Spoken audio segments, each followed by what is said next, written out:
Hi, it's Daniel. I want to show you another version of how to style a shag haircut. And a very important part on this haircut is this part for me, when the fringe goes into the sides. I think that adds the most cuteness and beauty to this haircut. So if you use the tongue very lightly, don't press the clump down too much. Just hold the clump very carefully, and if you use very slowly, just the heat from the iron, you see, gives you like a nice curve, so you can see your ends, if that's what you want. Or if you drag it forward very slowly, I'm not closing the clump, I'm just letting the heat slowly do its work.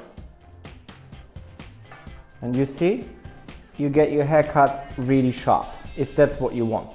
So if you want the haircut to flow backwards and the hair doesn't want to, so use the tongue either this way, or if you pull backwards, it's even better to come from the back and move away from the direction, and use the tongue to bend the hair the way you want it. You see? And you get this nice flow backwards.